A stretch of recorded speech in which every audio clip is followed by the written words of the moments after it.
कहीं आपको नहीं लगता कि ये जो इतना टफ इसको बना दिया है इसकी प्रक्रिया को, इससे बच्चे पर एक बहुत ज़्यादा दबाव आ जाता है? नहीं, देखा जाए, हाँ, बिल्कुल ठीक कह रहे हैं, अभी भी टफ है।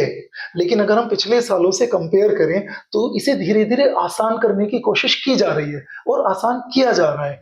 तो पहले के कंपैरेटिवली तो ये आसान हो गया है। हाँ, अभी भी मुश्किल है, लेकिन मुश्किल होने के पीछे एक रीज़न और भी है। हमारे देश की इतनी ज़्यादा पॉपुलेशन है, इतने सारे बच्चे देते हैं। जब हम बात करते हैं जेईई एडवांस्ड की, 18,160 सीटें हैं उसमें। 14 लाख बच्चा जेईई मेन के लिए फॉर्म भरता है, यानी कि एक तरीके से जेईई एडवांस का प्री का एग्जाम देता है। 14 लाख में से 18,000 बच्चों को चुनना, तो उसके लिए अगर वो बहुत सरल रखेंगे तो बड़ा मुश्किल हो जाएगा। तो उसके लिए तो थोड़ी सी कॉम्प्लिकेशन तो लानी पड़ेगी।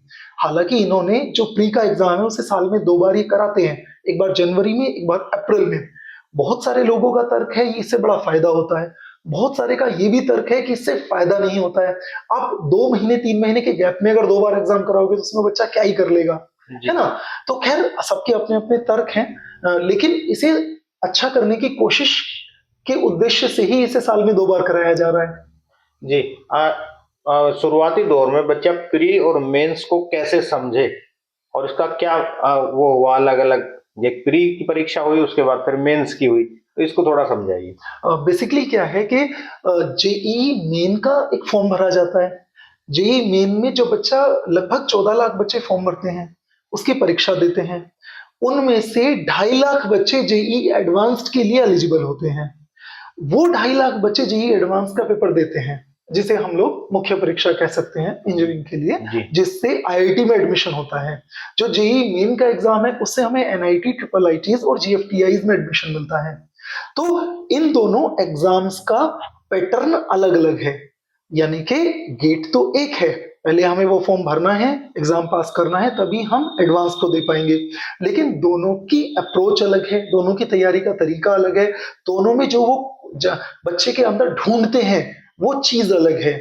जेईई मेन का बिल्कुल सिंपल पेपर होता है, उसमें 90 सवाल आ जाते हैं, 75 करने होते हैं। सारे सवाल उसके अंदर ऑप्शनल होते हैं, यानी कि 4 ऑप्शन दे दिए, आपको 4 में से कोई एक सही चुनकर लगाना है सॉल्व करके। और ज्यादातर सवाल एनसीईआरटी की बुक्स के अंदर से आते हैं। जेईई एडवांस्ड का जो पेपर होता है उसकी अप्रोच ही बिल्कुल अलग है, यानी कि उसके अंदर जो सवाल आते हैं, सवाल तो 54 54 सवाल आते हैं उसके अंदर एक पेपर के अंदर, है ना? यानी कि उसमें 2 पेपर होते हैं सेम डे। जिस दिन जेईई एडवांस का पेपर होगा उस दिन 3-3 घंटे के 2 पेपर होंगे, एक मॉर्निंग की शिफ्ट में, एक इवनिंग की शिफ्ट में। दोनों एग्जाम्स में फिजिक्स, केमिस्ट्री, मैथ तीनों सब्जेक्ट आएंगे दोनों में। उनके अंदर इक्वल सवाल आते हैं, 54-54 सवाल आएंगे, जैसा पिछली 2025 में हुआ है। 360 नंबर का पेपर होता है ना? अब लेकिन उसके अंदर क्या होता है, दोनों के मार्क्स को कम्युलेट करके मेरिट बनाई जाती है, सीआरएल बना देते हैं वो लोग। लेकिन उनमें सवाल पूछने की जो अप्रोच होती है वो बिल्कुल अलग है। सेक्शन ए के अंदर वो कहते हैं +3 -1 हम मार्किंग करेंगे। सेक्शन बी में कह देते हैं वो हम +4 -2 की मार्किंग करेंगे अगर गलत कर देते हो।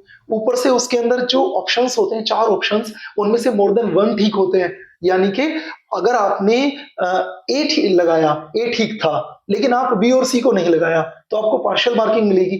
आपने सवाल पूरा सही नहीं किया उनकी नजर से, आपको बी और सी भी लगाना है सॉल्व करके।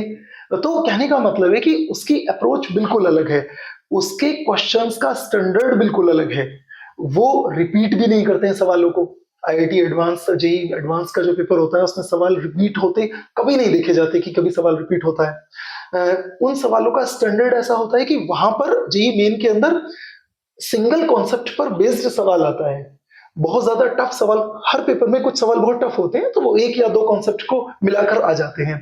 जेईई एडवांस्ड में सबसे आसान सवाल ऐसे होते हैं जो सिंगल कॉन्सेप्ट पर बेस्ड आते हो, वहां 2, 3 या 4 कॉन्सेप्ट को मिलाकर एक सवाल पूछा जाता है।